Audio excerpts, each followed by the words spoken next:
Hello guys, good morning guys. तो अध्याय 4 मुगल साम्राज्य, मुगल एम्पेरर। इस चैप्टर में, इस अध्याय में हम देखेंगे मुगल से रिलेटेड जितनी भी इनकी हिस्ट्री है। इन्होंने अपने समय काल में क्या क्या परिवर्तन लाए थे और क्या क्या चीज़ें लाए थे, वो सब चीज़ों को हम इस वीडियो में देखेंगे। आइए चलते हैं और समझते हैं इस अध्याय को। मध्यकाल में किसी भी शासक के लिए भारतीय उपमहाद्वीप जैसे बड़े क्षेत्र पर जहां लोग एवं संस्कृतियां में इतनी अधिक विविधता और शासन कर पाना अत्यंत ही कठिन कार्य था। देखिएगा, यहाँ पे बताया जा रहा है कि मध्यकाल यानी मेडिवल। मेडिवल मीन्स मिड वाले यानी बीच वाले पीरियड में, मध्य वाले पीरियड में। देखिए, भारत एक ऐसी उपमहाद्वीप में बड़े क्षेत्र थे जहाँ पे मतलब लार्ज डाइवर्सिटी है।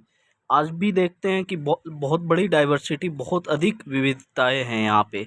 अलग अलग संस्कृतियाँ, कल्चर, अलग अलग रिलीजन के लोग रहते हैं, अलग अलग फेस्टिवल मनाए जाते हैं, अलग अलग फूड होते हैं, अलग अलग तरीके के सबकी कल्चर होती है। तो ये सबको देखते हुए किसी भी शासन को यहाँ पर एक तरह से हैंडल करना बहुत कठिन कार्य था। तो ये चीज़ बताया जा रहा है। अपने पूर्ववर्तियों के विपरीत मुगलों ने एक साम्राज्य की स्थापना की और वह कार्य पूरा किया जो अब केवल छोटी अवधियों के लिए ही संभव जाना पड़ता था। 16वीं सदी के उत्तरार्ध से इन्होंने दिल्ली और आगरा से अपने राज्य का विस्तार शुरू किया। 16वीं सदी के उत्तरार्ध में यानी कि शुरू में दिल्ली और आगरा से अपना मतलब जो राज्य का जो विस्तार यानी कि फैलाना शुरू किया। 17वीं शताब्दी में लगभग संपूर्ण महाद्वीप पर अधिकार प्राप्त कर लिया। 17वीं शताब्दी आते आते गाइस, इन्होंने संपूर्ण यानी पूरे महाद्वीप पर क्या कर लिया, एक तरह से अधिकार प्राप्त कर लिया था। कौन? तो मुगल ने।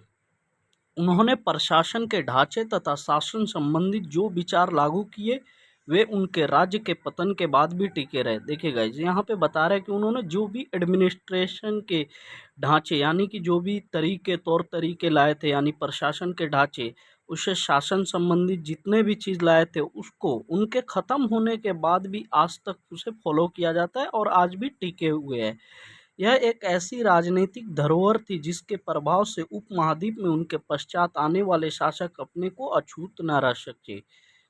आज भारत के प्रधानमंत्री स्वतंत्रता दिवस पर मुगल शासकों के निवास स्थान दिल्ली के लाल किले की प्राचीर से राष्ट्र को संबोधित करते हैं। देखिए, यहाँ बताया जा रहा है कि आज जो भी प्रधानमंत्री हमारे देश के प्राइम मिनिस्टर है, जो स्वतंत्र दिवस यानी उस दिन जो राष्ट्र को संबोधित करते हैं, वो भी कहाँ से करते हैं, तो शासकों के निवास स्थान यानी मुगल शासक यानी शाहजहां ने दिल्ली में लाल किला जो रेड फोर्ट है उसको बनवाए थे। तो एक तरह से मुगल के ही आर्किटेक्ट है। तो वो चीज़ को दर्शा रहा है कि वहाँ से संबोधित करते हैं। देखिए, ये लाल किला का चित्र दिया हुआ है यहाँ पे एक बढ़िया रूप में, देख सकते हैं आप। आगे आकर हम पढ़ते हैं, मुगल कौन थे। हु इज मुगल या who was the Mughal. Mughal दो महान शासक वंशों के वंशज थे। मुगल जो थे दो महान शासक वंशों के वंशज थे। देखिए, एक माता की तरफ से और एक पिता की तरफ से। माता की ओर से वे मंगोल शासक चंगेज खान जो चीन और मध्य एशिया के कुछ भागों पर राज करता था के उत्तराधिकारी थे। किसके? चंगेज खान के, जो कि चीन और मध्य एशिया के कुछ भाग पे वो अधिकार कर लिया था और वहाँ पे एक तरह से रूल करता था। पिता की ओर से वे ईरान, इराक के वर्तमान तुर्की के शासक तैमूर, पिता की ओर से किनकी? तैमूर, जिसकी मृत्यु कब हुई थी? 1404 ईस्वी में, के वंशज थे। तो देखिए, मुगल दो महान शासक के वंशों के वंशज थे, यानी कि माता के तरफ से चंगेज खान और पिता के तरफ से तैमूर, याद रखना है। परंतु मुगल अपने को मुगल या मंगोल कहलवाना पसंद नहीं करते थे। ऐसा इसलिए था क्योंकि चंगेज खान से जुड़ी स्मृतियां सैकड़ों व्यक्तियों के नरसंहार से संबंधित था। देखिए, यहाँ पे बताया जा रहा है कि मुगल जो थे वो मंगोल कहलवाना पसंद नहीं करते थे, क्योंकि मंगोल से ही चंगेज खान थे। तो ये पसंद नहीं करवाना चाहते थे कि मंगोल हमको कहकर कोई बुलाए या कोई कहे। इसलिए, क्योंकि चंगेज खान से जुड़ी जितनी भी स्मृतियाँ हर व्यक्ति को पता चल गई थी, उनके संबंधित जानकारी, यही स्मृतियां मुगलों के प्रतियोगियों उज़्बेकों से भी संबंधित थी। दूसरी तरफ मुगल तैमूर के वंशज होने पर गर्व का अनुभव करते थे। दूसरी तरफ जो मुगल थे पिता के तरफ से, तैमूर के वंशज होने पर वो क्या करते थे, एक तरह से प्राउड फील करते थे। ज़्यादा इसलिए क्योंकि उनके इस महान पूर्वज ने 1398 में दिल्ली पर कब्जा कर लिया था। क्यों? क्योंकि इनके जो महान पूर्वज थे वो क्या किए थे, 1398 ईस्वी में दिल्ली पर कब्जा कर लिए थे। ठीक है गाइस, तो इस तरीके से हमको पता चला कि मुगल कौन थे। तो माता की तरफ से कौन थे, चंगेज खान, और पिता की तरफ से कौन थे, तो तैमूर। तैमूर उसके उत्तराधिकारी और मुगल सम्राटों का एक लघु चित्र। 1702 से 12 मध्य में तैमूर और उसकी दाहिने और उसका पुत्र मीरन शाह। तो मीरन शाह कौन थे, तो उनके पुत्र थे तैमूर के, जो प्रथम मुगल सम्राट बाबर का लकड़दादा था। यानी लकड़दादा बाबर का हुआ, यानी दादा के यानी दादा, ऐसे कुछ होता है। सॉरी गाइज, मैं इसको ये नहीं कर पा रहा हूँ, लेकिन लकड़दादा यानी रिश्ते में ही होते हैं। और उसके बाद अबू सैद बाबर के दादा, तैमूर की बाई और सुल्तान मोहम्मद मिर्जा बाबर के परदादा। देखिए, मोहम्मद मिर्जा बाबर के परदादा और अबू सैद जो थे बाबर के दादा, और उनके दादा लकड़दादा जो थे वो कौन थे, क्या बोलते हैं, बाई तरफ में। और उमर शेख बाबर के पिता, बाबर के पिता का नाम उमर शेख। तैमूर की दाहिनी और तीसरे, चौथे और पांचवें व्यक्ति मुगल सम्राट बाबर, अकबर और शाहजहां है। और उसकी दाई और उसी क्रम से हुमायूं, जहांगीर और औरंगजेब, इनकी यानी कि नस्ल है एक दर। ठीक है गाइस, तो ये देख सकते हैं बीच में तैमूर बैठे हुए, मध्य में मतलब बीच में तैमूर बैठे हुए, इधर हुमायूं, जहांगीर और औरंगजेब है। ये तीन लोग, हुमायूं, जहांगीर और औरंगजेब और शाहजहां है। और इस तरफ कौन कौन है, तो उमर शेख और उनके दादा और परदादा, जो भी वो लोग एक तरह से एक चित्र में दर्शाया गया है। उन्होंने अपने वंशावली का प्रदर्शन चित्र बनवाकर किया। प्रत्येक मुगल शासक ने तैमूर के साथ अपना चित्र बनवाया। देखिए, जो तैमूर और मुगलों के समूह में तस्वीर प्रस्तुत करता था, हर शासक जो होते थे वो तैमूर के साथ यानी कि चित्र बनवाया करते थे। मुगल सैन्य अभियान, देखिए अब मुगल का सैन्य अभियान होगा। मुगल शासक, प्रथम मुगल शासक आप भी जानते हैं, प्रथम मुगल शासक कौन थे, बाबर थे। 1526 से 1530 तक, 1530 में इनकी मृत्यु हो गई थी, डेथ हो गई थी। तो ये 5 साल तक ये रूल किए थे, 1526 से 1530। ने जब 1494 में फरगाना राज्य का उत्तराधिकार प्राप्त किया तो उसकी उम्र केवल 12 वर्ष की थी। देखिए गाइस, जो प्रथम मुगल शासक थे, जो बाबर हम लोग जानते हैं, जिसने आगे देखेंगे कि बैटल ऑफ पानीपत में इनकी लड़ाई होती है, इब्राहिम लोदी। तो उनकी सबसे पहले हिस्ट्री बताई जा रही है कि जो प्रथम मुगल शासक बाबर थे वो 1526 से 1530 तक थे, 5 साल तक इंडिया में रूल किए थे। जब वो 1494 में फरगाना राज्य का उत्तराधिकार प्राप्त किया, यानी फरगाना एक राज्य का नाम है जहाँ पे उन्होंने क्या किया, उत्तराधिकार यानी जीत लिया, तो उसकी उम्र केवल 12 वर्ष की थी। मंगोलों की दूसरी शाखा उज़्बेकों के आक्रमण के कारण उसे अपने पैतृक गद्दी छोड़नी पड़ी। देखिए, मंगोल जो थे उनकी दूसरी शाखा क्या थी, उज़्बेकों, वहाँ पे आक्रमण करने के कारण वो अपने पैतृक यानी कि जहाँ पे पिता माता रहते हैं, वहाँ की गद्दी छोड़नी पड़े। अनेक वर्षों तक भटकने के बाद उसने 1504 में क्या किया, काबुल पर कब्जा कर लिया। उसने 1526 में दिल्ली के सुल्तान इब्राहिम लोदी को पानीपत में हराया। देखिएगा, बैटल ऑफ पानीपत जो बोलते हैं, पानीपत की प्रथम लड़ाई 1526 में दिल्ली के सुल्तान जो थे, उस समय दिल्ली सल्तनत के लास्ट सुल्तान जो थे यानी लोदी वंश के सुल्तान इब्राहिम लोदी जो थे, उनसे लड़ाई होती है बाबर के बीच, और वहाँ पे बाबर जीत जाते हैं और इब्राहिम लोदी हार जाते हैं, और दिल्ली और आगरा को अपने कब्जे में कौन कर लेते हैं, बाबर कर लेते हैं। तालिका 1 में मुगलों के प्रमुख सैन्य अभियानों को दिखाया गया है, इसे ध्यान से पढ़िए। क्या आप इस लंबे घटनाक्रम में कोई पुनरावृत्ति ढूंढ सकते हैं? उदाहरण के लिए आप यह गौर करेंगे कि अफगान मुगल सत्ता के लिए तत्कालिक खतरे थे। मुगलों और अहोम अध्याय 7 सिख, अध्याय 8-10 एवं मेवाड़ और मड़वार के संबंधों पर भी गौर करें। देखिए ये अध्याय 7 और 8 में हम देखेंगे इसको कि इनकी कैसे कैसे रिलेशनशिप थी उस समय सिखों के साथ और अहोम किंगडम जो थे वहाँ पे मारवाड़ी लोग के साथ। देखिए चित्र 3 मुगल फौज अभियान, युद्ध में प्रयोग होने वाले बारूद की तकनीकी भारत में 14वीं शताब्दी में लाई गई। आग्नेयास्त्रों के लिए इसका प्रयोग सबसे पहले गुजरात, मालवा और दक्कन जैसे प्रदेशों में हुआ एवं आरंभिक 16वीं सदी में बाबर द्वारा इसका प्रयोग किया गया।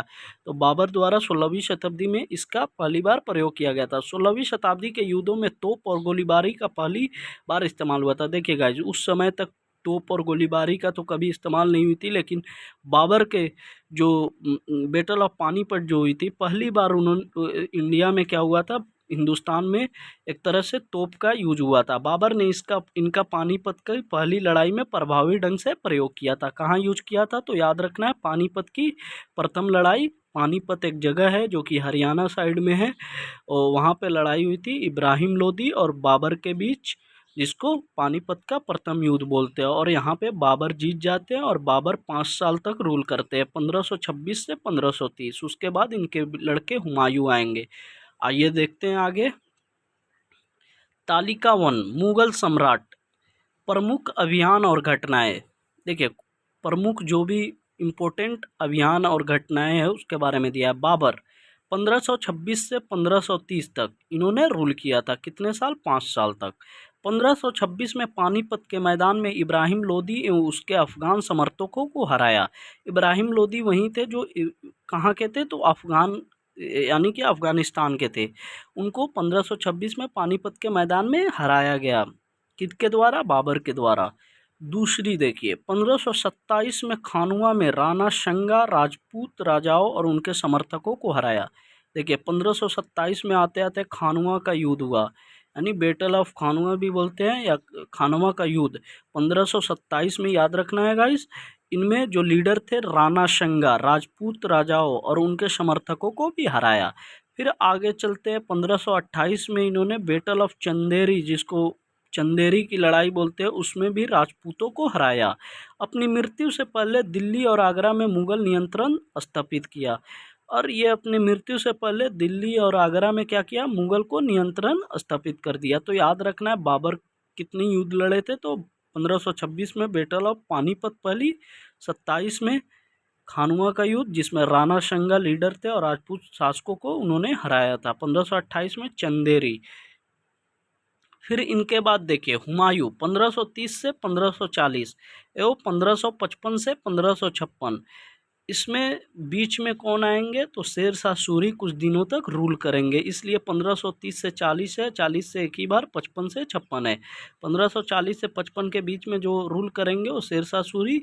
हुमायूं ने अपने पिता का वसीयत के अनुसार जायदाद का बंटवारा किया। देखिए हुमायूं अपने पिता के वसीयत वो किया जाता है कि मतलब मरने से पहले अपने बच्चे यानी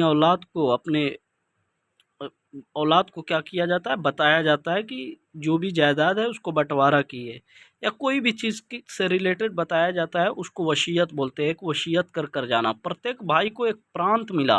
प्रांत मीन्स उस समय सूबा बोलते थे, एक एरिया को बोलते थे। उसके भाई मिर्जा कमरान की महत्वाकांक्षाओं के कारण हुमायूं अपने अफगान प्रतिद्वंदियों के सामने फीका पड़ गया। देखिए इनके भाई जो थे कमरान इतने महत्वाकांक्षी थे कि उनके कारण हुमायूं अपने अफगान प्रतिद्वंदियों के सामने फीका पड़ गया। शेर खान ने हुमायूं को 2 बार हराया। देखिए शेर खान, वहीं शेर खान किनका टाइटल है तो शेर शाह सूरी। शेर शाह सूरी का टाइटल नेम क्या है? शेर खान, याद रखना है। और शेर खान ने हुमायूं को 2 बार हराया। 1539 में चौसा, बैटल ऑफ चौसा पूछा जाए किनके किनके बीच हुआ तो हुमायूं और शेर शाह सूरी के बीच 1539 में, जिसमें कौन जीतते? शेर शाह सूरी। और 1540 में कन्नौज, बैटल ऑफ कन्नौज या कन्नौज की लड़ाई 1540 में हुई। इन पराजयों ने उसे ईरान की ओर भागने को बाध्य किया। किनको? हुमायूं को। देखिए गाइस जब भी हम हिस्ट्री पढ़ते हैं तो इसमें कुछ थीम वाइज क्वेश्चन आती है, जैसे आपसे जो भी एज रिलेटेड है या जो भी बैटल हो रही है उस पर गौर करना है और उनकी जो थीम पकड़ कर रखना है। जैसे हमने पढ़ा बाबर, तो बाबर को याद रखना है कि 1526 से 30 तक उन्होंने रूल किया। 1526 में उनकी लड़ाई बैटल ऑफ पानीपत हुई, फिर बैटल ऑफ खानवा हुई, 1528 में चंदेरी हुई। फिर उसके बाद हमको पता होना चाहिए बाबर के बाद उनके लड़के हुमायूं आते हैं, लेकिन हुमायूं ज़्यादा दिन तक रहते नहीं है, उनमें बीच में शेर खान आ जाते हैं। शेर खान किनकी टाइटल नेम थी, यानी शेर शाह सूरी। और उनमें उन दोनों के बीच दो लड़ाई होती है, 1539 में बैटल ऑफ चौसा और 1540 में Kannauj, battle of Kannauj. Battle means लड़ाई यानी युद्ध होता है गाइस, और कन्नौज एक जगह थी वहाँ पे हुई। चौसा एक जगह थी बक्सर के पास, वहाँ पे लड़ाई हुई थी। ठीक है गाइस, तो इस चीज़ को हमको देखते हुए चलना है कि हम क्या पढ़ रहे हैं और क्या समझ में आ रही है। हिस्ट्री इसी को बोलते हैं। ईरान में क्या किया, ईरान के तरफ इनको बाध्य कर दिया, किनको, हुमायूं को। किसने, शेर शाह सूरी। ईरान में हुमायूं ने सफाविद शाह की मदद ली। उसने 1555 में दिल्ली पर पुनः कब्जा कर लिया, परंतु उससे अगले वर्ष इस इमारत में एक दुर्घटना में उसकी मृत्यु हो गई। देखिए 1555 में फिर तो कब्जा किया, लेकिन उनकी एक दुर्घटना इमारत में हो गई। बताई जाती है कि लाइब्रेरी में चढ़ते हुए स्टेयरकेस यानी सीढ़ी से गिरकर उनकी मृत्यु हो गई थी हुमायूं की। तो हुमायूं की हमने देख लिया कि 1526 से 1530 तक बाबर और 1530 से 40 तक हुमायूं रहते हैं, फिर 1555 से 56 तक रहते हैं, यानी 56 तक याद रखना है, 1530 से 56, जिसमें हुमायूं और शेरशाह सूरी दोनों थे। फिर 1556 से 1605, देखिए अकबर जो कि सबसे ज़्यादा रूल किए थे आई थिंक। 13 वर्ष की अल्पायु में अकबर सम्राट बना। उसके शासनकाल को 3 अवधियों में विभाजित किया जा सकता है। 1556 और 1570 के मध्य अकबर अपने संरक्षक बैरम खान और अपने घरेलू कर्मचारियों से स्वतंत्र हो गया। देखिए 1556 से 1570 के मध्य में अकबर जो उनके संरक्षक थे बैरम खान ने इनकी एक तरह से सब चीज़ की तालीम दी, जो भी, क्योंकि इनकी उम्र बहुत कम थी जब इन्होंने गद्दी पे बैठे थे। अपने घरेलू कर्मचारियों से स्वतंत्र हो गए। उसने सूरी और अन्य अफगानों के निकटवर्ती है, यानी कि जो भी नज़दीक वाले राज्यों मालवा, गोंडवाना तथा सौतेले भाई मिर्जा हाकिम और उज्बेकों के विद्रोह को दबाने के लिए सैन्य अभियान चलाए। 1568 में सिसोदिया की राजधानी चित्तौड़ और 1569 में रणथंभौर पर कब्जा कर लिया। 1570 और 1585 के मध्य गुजरात के विरुद्ध सैनिक अभियान हुए। इन अभियानों के पश्चात उसने पूर्व में बिहार, बंगाल और उड़ीसा में अभियान चलाए, जिन्हें 1579 और 80 में मिर्जा हाकिम के पक्ष में हुए। विद्रोह ने जटिल कर दिया। 1585 से 1605 के मध्य अकबर के साम्राज्य का विस्तार हुआ। तो मेनली 1585 से 1605 के बीच मध्य में अकबर का साम्राज्य का यानी कि विस्तार हुआ, यानी फैला। उत्तर पश्चिम में अभियान चलाया गया। सफाविद को हराकर कंधार पर कब्जा किया गया और कश्मीर को भी जोड़ लिया गया। मिर्जा हाकिम की मृत्यु के पश्चात काबुल को भी उसने अपने राज्य में मिला दिया। दक्कन में अभियानों की शुरुआत हुई और बरार खानदेश और अहमदनगर के कुछ हिस्सों को भी उसने अपने राज्य को मिला लिया। अपने शासन के अंतिम वर्षों में अकबर की सत्ता राजकुमार सलीम के विद्रोह के कारण लड़खड़ाई। यह सलीम आगे चलकर सम्राट जहांगीर कहलाता है। देखिए सलीम वही जिनकी नाम जहांगीर जिनका बेटा था, इनके कारण लास्ट में क्या होता है, लड़खड़ा जाता है। तो देखिए अकबर एक ऐसे शासक थे जिनको सबसे ज़्यादा, आप जब भी मुगल साम्राज्य पढ़ रहे हैं तो उसमें गौर करना चाहिए, क्योंकि इनकी ऐसी ऐसी एक तरह से थ्योरी थी, सिद्धांत थी, जो चीज़ मतलब वाकई माना जाता है, जो कि इन्होंने अपने रूल में वो चीज़ को लागू किए थे। देखिए इसमें मेनली इनकी एज देखिए 13 वर्ष में इनको राज के गद्दे पे बैठा दिया गया था, लेकिन इनको उम्र देखते कम देखते हुए इनका जो भी संरक्षक जो थे बैरम खान, उन्होंने राजकाज की शिक्षा दी इनको। और उसके बाद उन्होंने निकटवर्तीय राज्यों में जो भी अफगान राज थे, मालवा, गोंडवाना तथा सौतेले भाई मिर्जा हाकिम को, उज्बेकों को विद्रोह का दबाने के लिए क्या किया, सैन्य अभियान चलाया। तो ये देख सकते हैं गाइज। तो thank you so much guys. यहाँ तक मैं आगे फिर नेक्स्ट लेक्चर में देखेंगे आगे की वीडियो, फिर से आगे जो भी दी है उसको हम देखेंगे। Thank you so much guys. अगर आपको अच्छी वीडियो लगे तो गाइज प्लीज़ चैनल को सब्सक्राइब कीजिएगा और ढेर सारा प्यार दीजिएगा और बेल आइकन को दबा लीजिएगा। Thank you so much guys, love you.